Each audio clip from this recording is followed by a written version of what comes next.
नमस्कार साथियों, स्वागत है आप सभी का फिगरिंग आउट फाइनेंस चैनल में। दोस्तों, आज की वीडियो है पीएनबी एलबीओ इंटरव्यू के लिए, जो आपके आने वाले इंटरव्यू के लिए बहुत इंपॉर्टेंट है। इस वीडियो में मैं डिस्कस करने वाला हूं बैंकिंग फंडामेंटल्स और कोर कंसेप्ट को। जो लोग लोकल बैंक ऑफिसर ज्वाइन करने वाले हैं, उनके लिए ये मस्ट नोन है, यानी ये कंसेप्ट उन्हें पता होना चाहिए और ये इंटरव्यूअर आपसे श्योरली पूछेगा ही।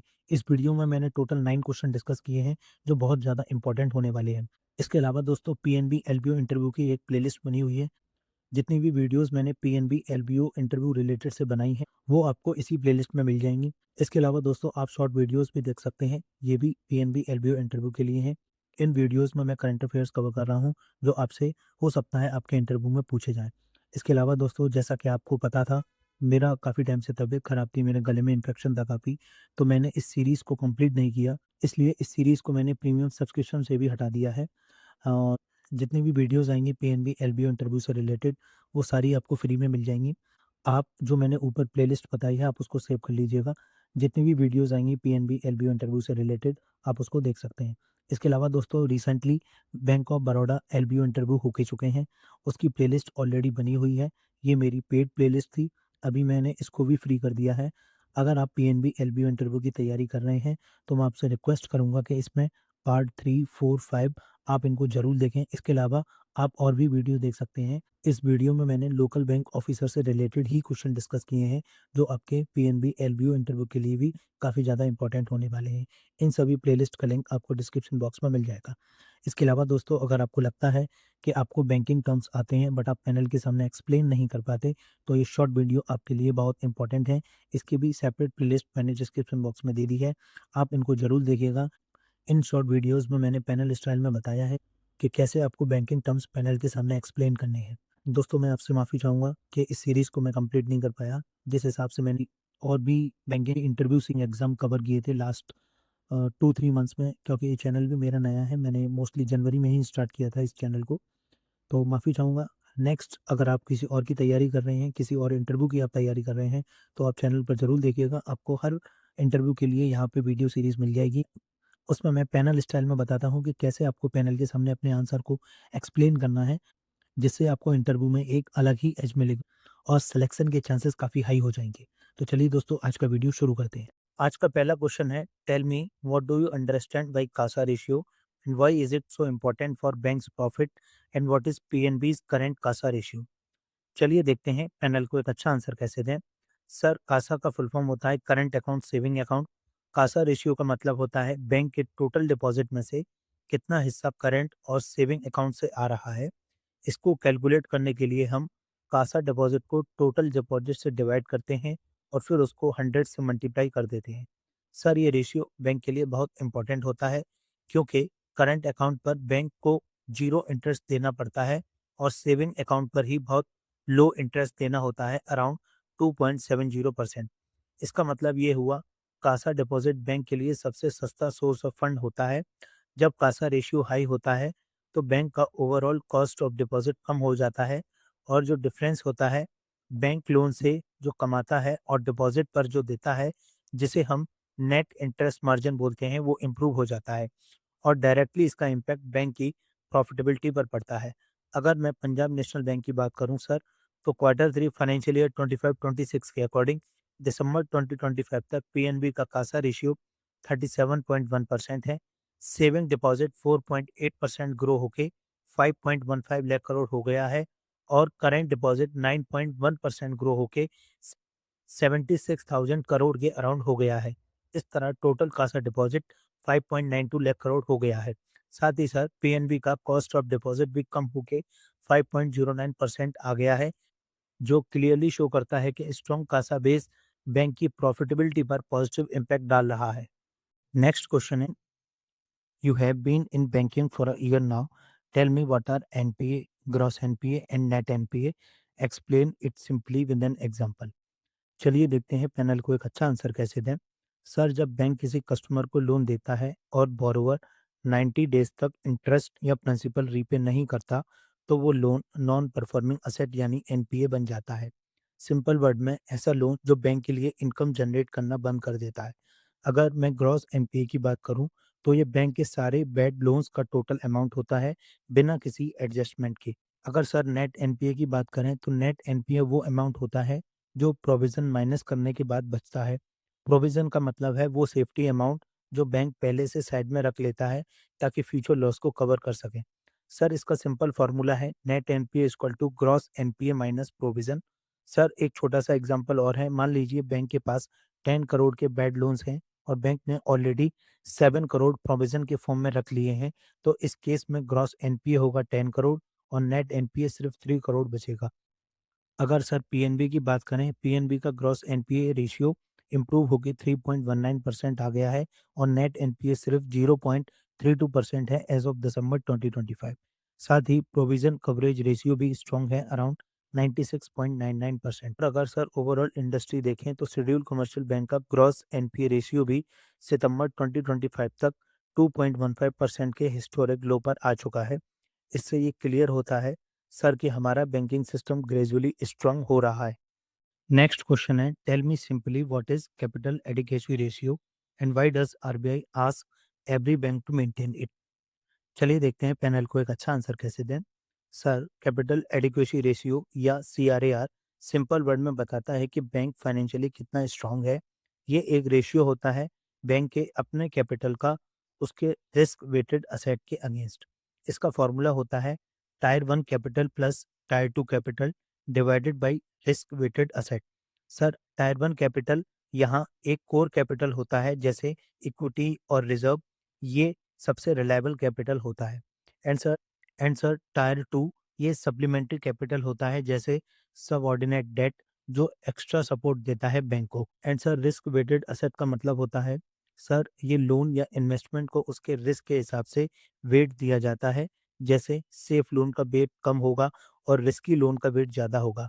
एंड सर सबसे इम्पोर्टेंट पार्ट है आरबीआई इसको मेंटेन करने को क्यों बोलता है। सर इसका मेन रीज़न है सर बैंक पब्लिक डिपॉजिट पर चलती हैं। अगर बैंक केयरलेस लेंडिंग करे और लोन्स एनपीए बन जाएं तो डिपॉजिटर का पैसा रिस्क में आ सकता है। इसलिए सीआरएआर इंश्योर करता है कि बैंक के पास हमेशा एक सेफ्टी कुशन हो जिसे वो लॉसेस एब्जॉर्ब कर सके। ये डिपॉजिटर को प्रोटेक्ट करता है, फाइनेंशियल सिस्टम को स्टेबल रखता है और बैंक्स को रेस्पॉन्सिबल लेंडिंग करने के लिए इनकरेज करता है। इसके अलावा सर आरबीआई के बेसल थर्ड नॉर्म्स के अकॉर्डिंग मिनिमम सीआरएआर 9% होना चाहिए, जिसमें कॉमन इक्विटी टियर 1 5.5 होता है। इसके अलावा सर पीएनबी का सीआरएआर एज़ ऑफ दिसंबर 2025 तक 16.77% है और टायर 1 कैपिटल 14.13% है, जो आरबीआई रिक्वायरमेंट से काफ़ी ज़्यादा है एंड जो बैंक की स्ट्रॉन्ग फाइनेंशियल पोजीशन को भी रिफ्लेक्ट करता है। नेक्स्ट क्वेश्चन है, can you briefly explain what is the difference between NRE, NRO and FCNR account. चलिए देखते हैं पैनल को एक अच्छा आंसर कैसे दें। सर ये तीनों अकाउंट एनआरआईज के लिए होते हैं लेकिन इनका पर्पस, करेंसी, टैक्स ट्रीटमेंट और रिपार्टीशन रूल्स अलग-अलग होते हैं। सबसे पहले बात करें एनआरई अकाउंट की, नॉन रेजिडेंट एक्सटर्नल। ये अकाउंट मेनली फॉरेन अर्निंग को इंडिया में डिपॉजिट करने के लिए होता है। ये इंडियन रुपीज़ में मेंटेन होता है। इसका सबसे बड़ा एडवांटेज है कि इस पर जो इंटरेस्ट मिलता है वो कंप्लीटली टैक्स फ्री होता है और प्रिंसिपल और इंटरेस्ट दोनों ही फुली रिपार्शिएबल होते हैं, मतलब आप इजीली पैसा वापस फौरन भेज सकते हैं। इसको सेविंग, करंट, एफडी या आरडी फॉर्म में ओपन किया जा सकता है और एफडी का टेन्योर 1 से 10 ईयर तक होता है। सर अब बात करें एनआरओ अकाउंट की, नॉन रेजिडेंट ऑर्डिनरी की। ये अकाउंट इंडिया में अर्न होने वाली इनकम मैनेज करने के लिए यूज़ होता है जैसे रेंट, पेंशन या डिविडेंड। ये भी इंडियन रुपीज़ में होता है लेकिन इसमें इंटरेस्ट टैक्सेबल होता है और टीडीएस भी डिडक्ट होता है और रिपार्टीशन यहाँ लिमिटेड होता है, मैक्सिमम $1 मिलियन पर फाइनेंशियल ईयर। सर अब आते हैं foreign currency non resident account पर। ये सिर्फ टर्म डिपॉजिट अकाउंट होता है यानी एफडी टाइप। इसका मेन फीचर है कि ये फॉरेन करेंसी में ही मेंटेन होता है जैसे डॉलर, यूरो, जापान या ऑस्ट्रेलियन डॉलर। इसका फ़ायदा ये है कि ये एक्सचेंज रेट रिस्क से प्रोटेक्शन देता है। इस पर इंटरेस्ट भी टैक्स फ्री होता है और ये फुली रिपार्शिएबल होता है। इसका टेन्योर जनरली 1 से 5 ईयर होता है। ओवरऑल सर अगर समराइज़ करें, एनआरई फॉरेन इनकम के लिए है, टैक्स फ्री और फुली रिपार्शिएबल। एनआरओ इंडियन इनकम के लिए है, टैक्सेबल और लिमिटेड रिपार्टीशन के साथ। और एफसीएनआर फॉरेन करेंसी एफडी है जो एक्सचेंज रिस्क से प्रोटेक्शन देता है। नेक्स्ट क्वेश्चन है, tell me what is the difference between a term loan and a cash credit facility. चलिए देखते हैं पैनल को एक अच्छा आंसर कैसे दें। सर, टर्म लोन और कैश क्रेडिट के बीच का डिफरेंस काफ़ी सिंपल है। सर, टर्म लोन एक स्पेसिफिक पर्पस के लिए दिया जाता है, जैसे घर खरीदना, मशीनरी लेना या बिजनेस एक्सपेंड करना। इसमें पूरा लोन अमाउंट एक बार में मिलता है और बोरोवर इसको फिक्स्ड ईएमआईज में रीपे करता है, जो 1 ईयर से लेके 20 या 30 ईयर तक हो सकती है। यहाँ एक इम्पॉर्टेंट पॉइंट यह है, इंटरेस्ट पूरे लोन अमाउंट पर डे 1 से लगता है। सर, अब कैश क्रेडिट की बात करें। कैश क्रेडिट एक short term working capital facility होती है, मेनली बिजनेस के लिए, जैसे डेली नीड्स, स्टॉक खरीदना, सैलरीज देना या ऑपरेशनल एक्सपेंस मैनेज करना। इसमें बैंक एक लिमिट सेट करता है, मान लीजिए 10 लाख। बोरोवर को पूरा पैसा एक साथ नहीं मिलता, बल्कि वो अपनी नीड के अकॉर्डिंग विड्रॉ और डिपॉजिट कर सकता है। और यहाँ सबसे इम्पोर्टेंट एडवांटेज है, इंटरेस्ट सिर्फ उतने अमाउंट पर लगता है जितना एक्चुअली यूज़ किया गया है, पूरी लिमिट पर नहीं। तो अगर सर सिंपल लैंग्वेज में बोलें, टर्म लोन एक वन टाइम सपोर्ट है किसी बड़े गोल के लिए, जिसमें फिक्स रीपेमेंट होता है, जबकि कैश क्रेडिट एक रिवॉल्विंग फैसिलिटी है, मतलब डेली बिजनेस चलाने के लिए फ्लेक्सिबल सपोर्ट सिस्टम है। नेक्स्ट क्वेश्चन है, tell me simply what is demand draft and how is it different from a cheque and RTGS. चलिए देखते हैं पैनल को एक अच्छा आंसर कैसे दें। सर, डिमांड ड्राफ्ट यानी डीडी एक प्रीपेड पेमेंट इंस्ट्रूमेंट होता है जो बैंक इशू करता है। इसमें कस्टमर पहले बैंक को पैसा दे देता है और उसके बाद बैंक एक ड्राफ्ट इशू करता है बेनिफिशरीज के नाम पर। सबसे इम्पोर्टेंट पॉइंट, क्योंकि पैसा ऑलरेडी बैंक के पास होता है, डीडी कभी बाउंस नहीं होता, ये इसका बिगेस्ट एडवांटेज है। सर, अगर हम चेक की बात करें, तो चेक अकाउंट होल्डर खुद अपने अकाउंट से इशू करता है। अगर अकाउंट में सफिशिएंट बैलेंस नहीं हुआ तो चेक बाउंस हो सकता है। तो चेक में डिसऑनर का रिस्क होता है, लेकिन डीडी में ये रिस्क नहीं होता, क्योंकि वो प्रीपेड है। सर, अगर आरटीजीएस की बात करें, आरटीजीएस का फुल फॉर्म है रियल टाइम ग्रॉस सेटलमेंट। ये एक fully electronic fund transfer system है जो आरबीआई ऑपरेट करता है। ये सिस्टम 24/7 ईयर के 365 डेज अवेलेबल होता है। इसमें मिनिमम ट्रांसफर अमाउंट 2 लाख होता है और कोई अपर लिमिट नहीं होती। फंड बेनिफिशियरी के अकाउंट में रियल टाइम में यूजुअली 30 मिनट के अंदर क्रेडिट हो जाता है। सिंपल सर, डीडी एक पेपर बेस्ड और गारंटेड इंस्ट्रूमेंट है। चेक पेपर बेस्ड है लेकिन बाउंस हो सकता है, और आरटीजीएस फुली इलेक्ट्रॉनिक और फास्ट ट्रांसफर सिस्टम है।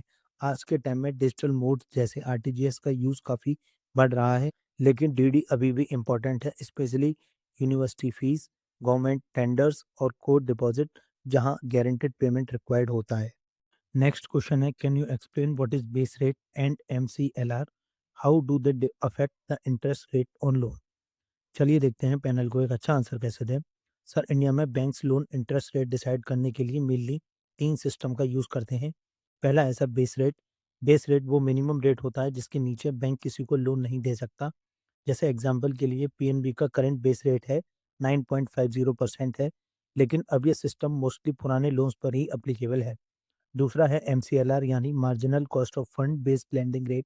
इसको आरबीआई ने अप्रैल 2016 में इंट्रोड्यूस किया था।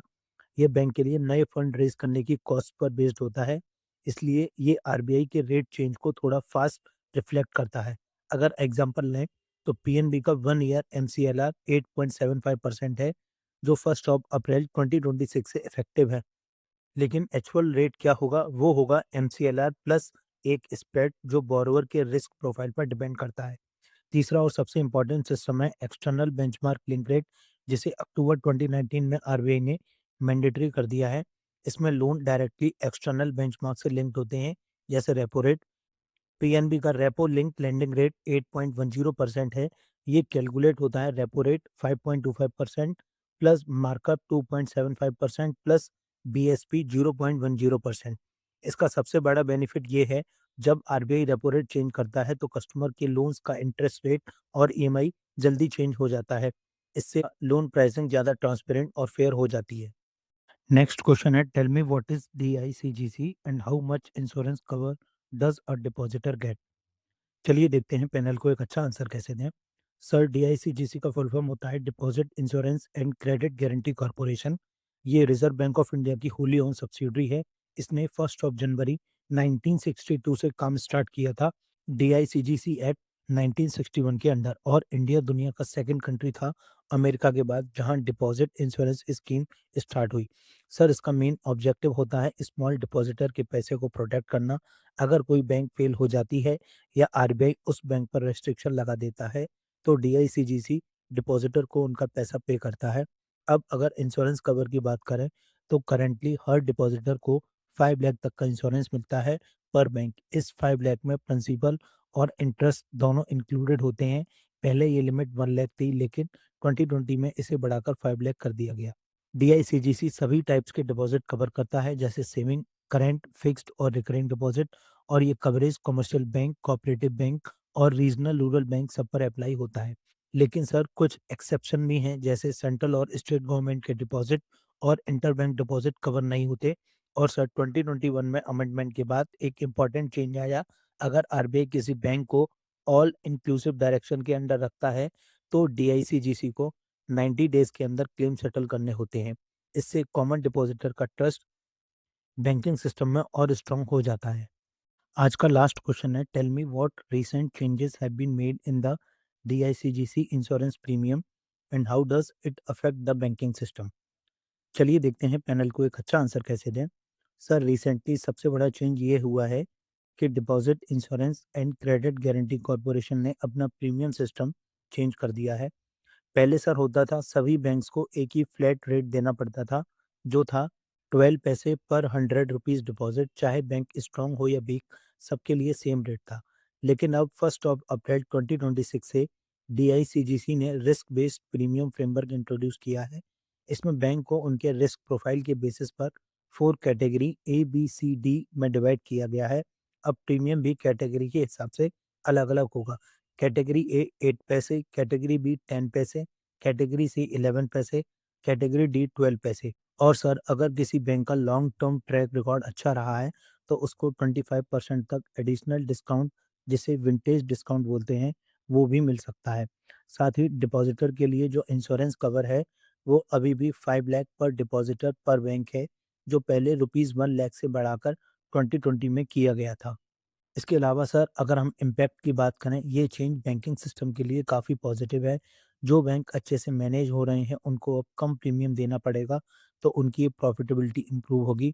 और जो वीकर बैंक हैं उनके लिए एक क्लियर सिग्नल है, अपना रिस्क मैनेजमेंट इम्प्रूव करो ताकि आपको भी लोअर प्रीमियम मिले। ओवरऑल सर ये रिफॉर्म डिसिप्लिन लाता है, अच्छे गवर्नेंस को रिवॉर्ड करता है और पूरे बैंकिंग सिस्टम को ज़्यादा स्ट्रॉन्ग और सेफ बनाता है डिपॉजिटर्स के लिए। दोस्तों आज की वीडियो में इतना ही। उम्मीद है आपको वीडियो पसंद आई होगी।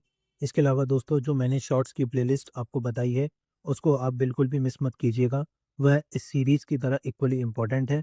इसके अलावा अगर आपकी कोई क्वेरी या सजेशन हो या आप चाहते हो कि मैं कोई स्पेसिफिक क्वेश्चन कवर करूं तो आप मुझे डायरेक्ट मैसेज कर सकते हैं इंस्टाग्राम पर या टेलीग्राम पर। लिंक आपको डिस्क्रिप्शन बॉक्स में मिल जाएगा।